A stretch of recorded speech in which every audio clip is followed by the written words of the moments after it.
Welcome to your online school Diksha. Class 10th Mathematics Chapter 3 Pair of linear equation in two variable दो चर वाले रैखिक समीकरण युग्म। प्रश्नावली 3.2 प्रश्न संख्या 1, 2 और 3। प्यारे बच्चों, आज की ये वीडियो कक्षा 10 के बच्चों के लिए है जिनका chapter number 3 pair of linear equation in two variable दो चर वाले रैखिक समीकरण युग्म हम लोग पढ़ रहे हैं। इसके अंतर्गत हम लोग प्रश्नावली 3.2 को हल कर रहे हैं और हमारा जो टॉपिक चल रहा है वो है कि ग्राफीय विधि से रैखिक समीकरण युग्मों के हल ज्ञात करना। तो आइए आपकी प्रश्नावली का जो पहला प्रश्न है उसको देखते हैं, उसको हल करते हैं आज। तो पहला प्रश्न बच्चों इस प्रकार से है कि निम्न समस्याओं में रैखिक समीकरणों के युग्म बनाइए और उनके ग्राफीय विधि से हल भी ज्ञात कीजिए। तो सबसे पहले हमको इसमें दो काम करने हैं। पहला काम करना है कि समस्याओं को पढ़कर रैखिक समीकरण युग्म बनाने हैं, ठीक है, रैखिक समीकरणों के जोड़े बनाने हैं और उसके बाद उनको ग्राफीय विधि से हल करना है। तो चलिए आइए समस्या पढ़ते हैं। पहले प्रश्न में क्या है, वो समस्या इस प्रकार है कि कक्षा 10 के 10 विद्यार्थियों ने एक गणित की पहेली प्रतियोगिता में भाग लिया। यदि लड़कियों की संख्या लड़कों की संख्या से 4 अधिक हो तो प्रतियोगिता में भाग लिए लड़कों और लड़कियों की संख्या ज्ञात कीजिए। ठीक, ये हमको समस्या दे रखी है। हमको इसको समझ के पहले रैखिक समीकरण युग्म बनाने हैं और उसके बाद ग्राफीय विधि से उनका हल ज्ञात करना है। तो चलिए आइए इसके पहले हम रैखिक समीकरण युग्म बनाते हैं। तो इसमें मान लिया क्योंकि लड़कों और लड़कियों की बात चल रही है और हमको नहीं पता कि उनकी संख्या कितनी है, उनकी टोटल संख्या हमको 10 दे रखी है। तो हमने मान लिया कि माना लड़कों की संख्या x है और लड़कियों की संख्या y है। ठीक, अब प्रश्न के अनुसार हमको बोला गया है कि कुल विद्यार्थी कितने हैं, 10 विद्यार्थी। कक्षा 10 में कुल 10 विद्यार्थी हैं। तो 10 विद्यार्थी का मतलब क्या है, लड़कों की संख्या प्लस लड़कियों की संख्या बराबर किसके बराबर होगी, 10 के बराबर होगी। तो ये हमारी समीकरण नंबर 1 बन गई और ये हमारी बन गई दो चरों वाली रैखिक समीकरण की जो पहली समीकरण वो बन गई। दो चर x और y का इसमें प्रयोग हो रहा है और चरों की घात 1 है तो इसको रैखिक समीकरण हम कहते हैं। आगे जो बोला गया है, आगे आपको बोला गया है यदि लड़कियों की संख्या लड़कों की संख्या से 4 अधिक हो। ये सब प्रश्नानुसार हमको बोला गया है तो उसी से हम ये समीकरण बना रहे हैं। तो आगे हमको बोला गया है कि यदि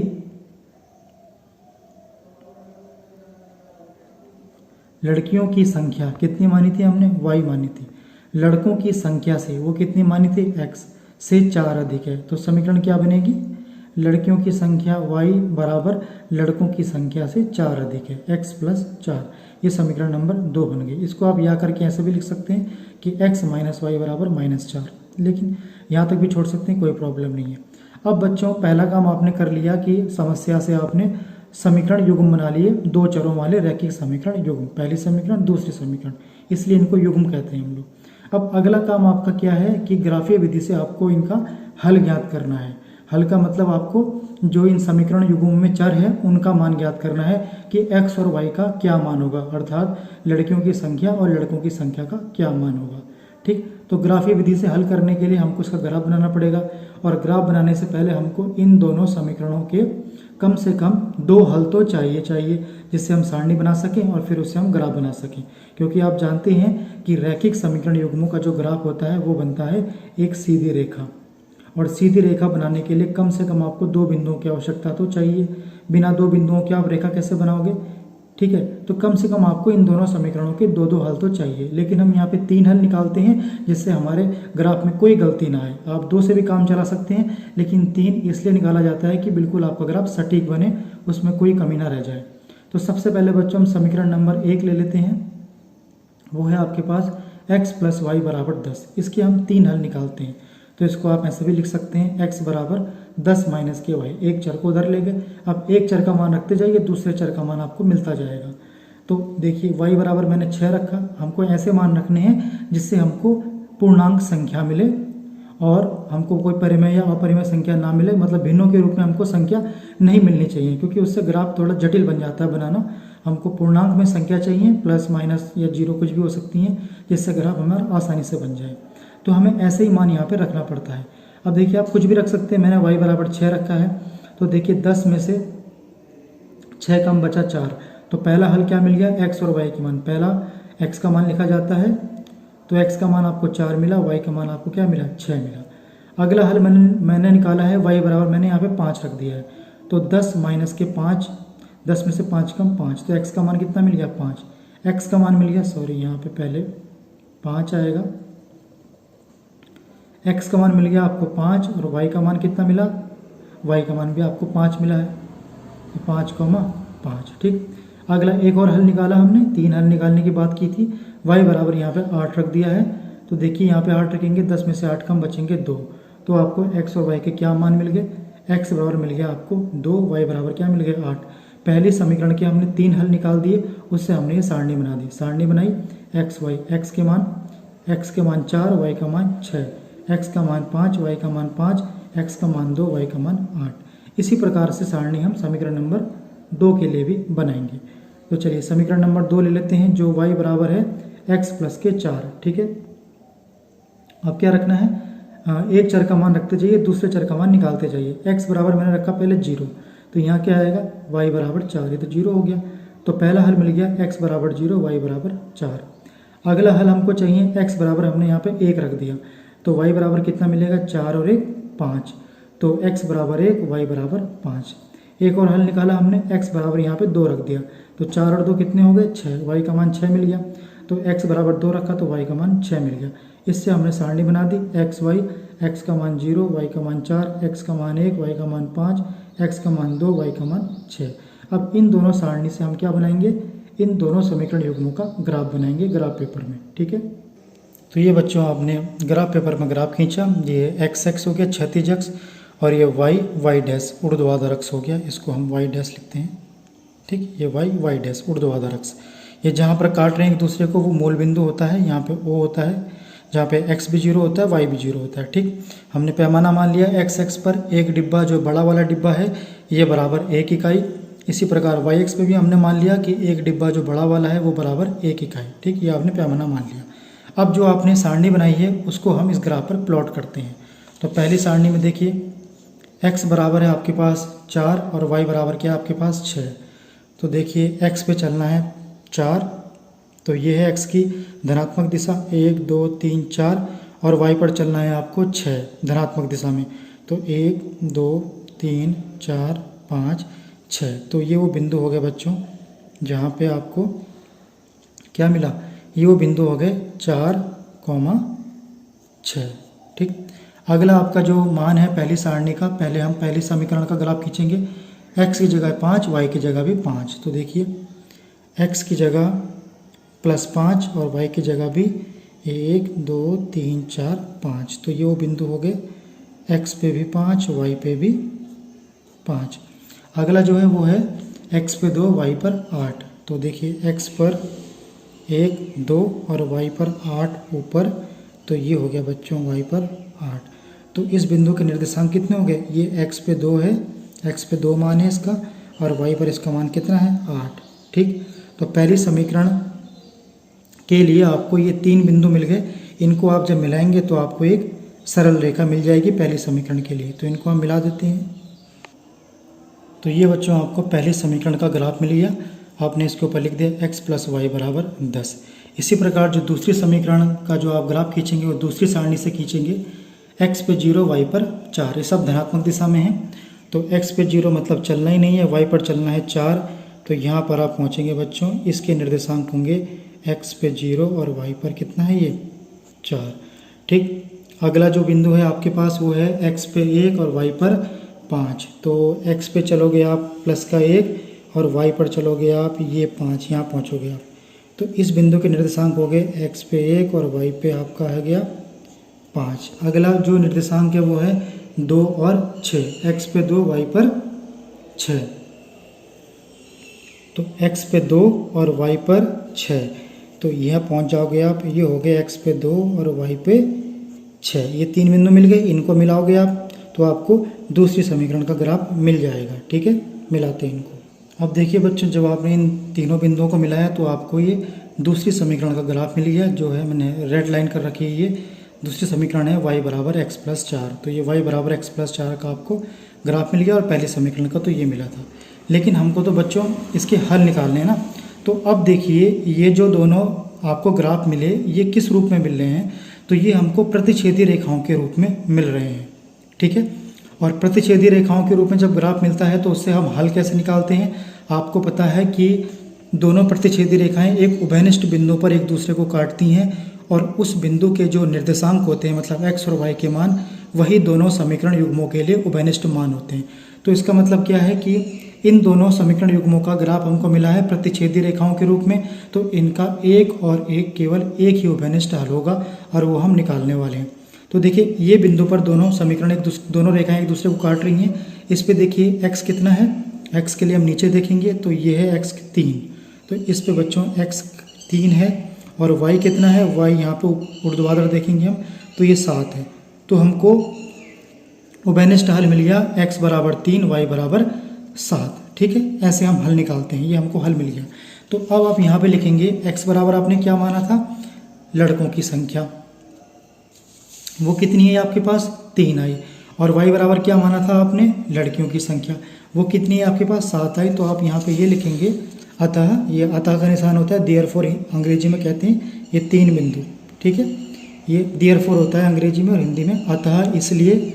ठीक है, तो हम कहेंगे लड़कियों की संख्या कितनी हो गई 7 और लड़कों की संख्या कितनी हो गई 3, ऐसे हम लिख देंगे। आप इनको समीकरण में रख के देख सकते हैं कि कुल कितने विद्यार्थी थे 10, तो लड़कियों की संख्या 7 और लड़कों की संख्या 3, कितने हो रहे हैं 10। इसका मतलब हमारा जो ये मान आया है बिल्कुल सही आया है। आप यहाँ पे चेक करके देख सकते हैं कुल विद्यार्थी 10 थे, एक्स हो गए हमारे लड़कों की संख्या 3, वाई होगी लड़कियों की संख्या 7 और 3 10 ही आ रहा है। तो इस प्रकार बच्चों हम ग्राफी विधि से क्या निकालते हैं, समीकरणों का हल निकालते हैं। ठीक, अब आप समझ गए होंगे कैसे ग्राफ के माध्यम से हम समीकरणों का हल निकालते हैं। ठीक, इसके अलावा बच्चों हम लोगों ने, ये तो इसका पहला पार्ट हो गया, प्रश्नावली 3.2 का पहला सवाल, इसमें पहला पार्ट हमने कर दिया। दूसरा पार्ट भी बिल्कुल इसी की तरह है, ऐसी समस्या दे रखी है, आपको उस समस्या को समझ के ये दोनों समीकरण बनाने हैं, रैखिक समीकरण युग्म बनाने हैं और उसके माध्यम से फिर आपको ग्राफ विधि लगानी है और उनका हल ज्ञात करना है। तो दूसरा बिल्कुल इसी की तरह है, वो आपके लिए होमवर्क है।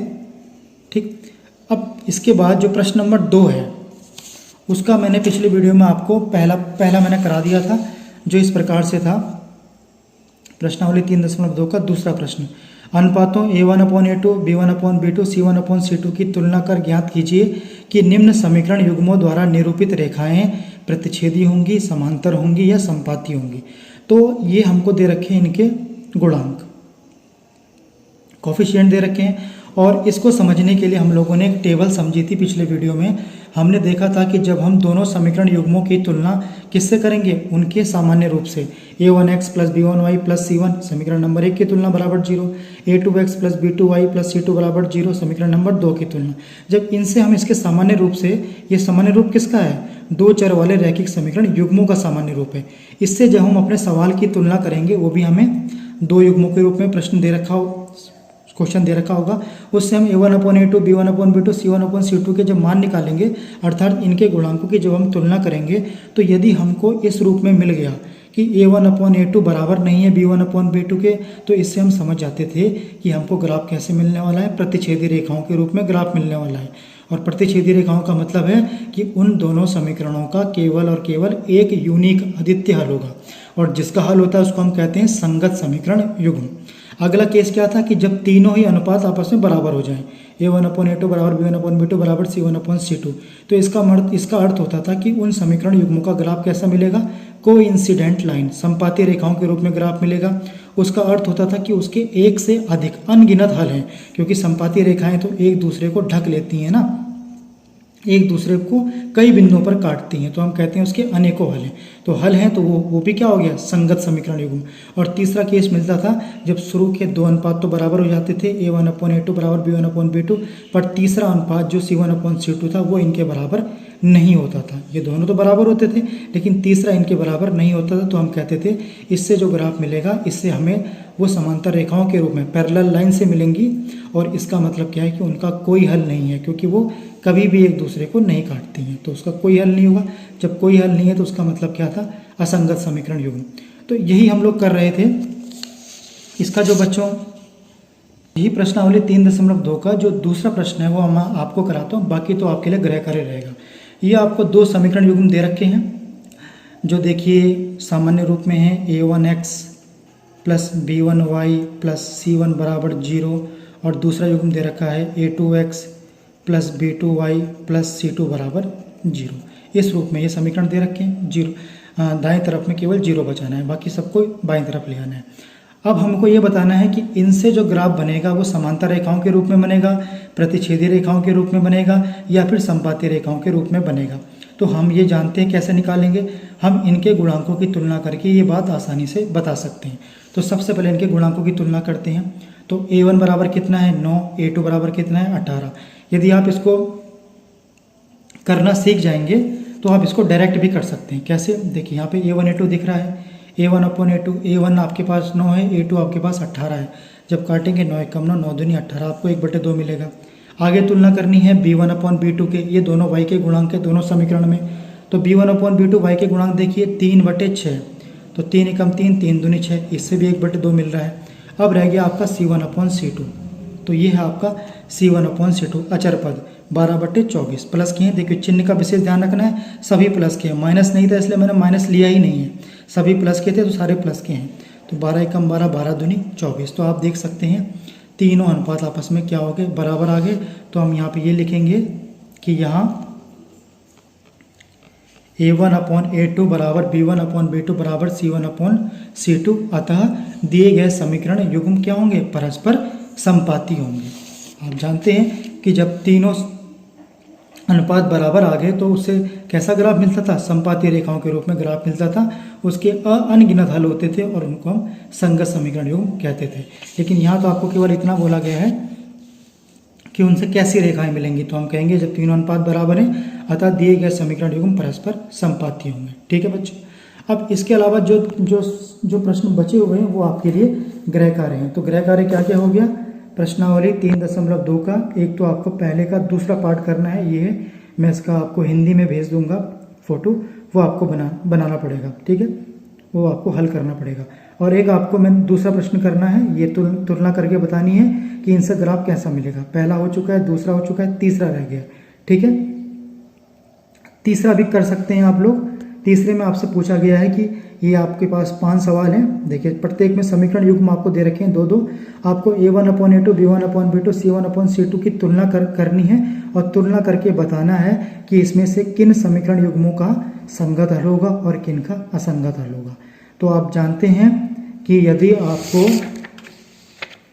ऊपर के 2 अनुपात मिल गए तो आप कहेंगे क्योंकि इन दोनों से तो हमको समीकरण युग्मों का हल मिलता है, पहले से हमको केवल और केवल एक हल मिलता है और दूसरे से हमको अनेकों हल मिलते हैं, तो ये दोनों संगत हो गए।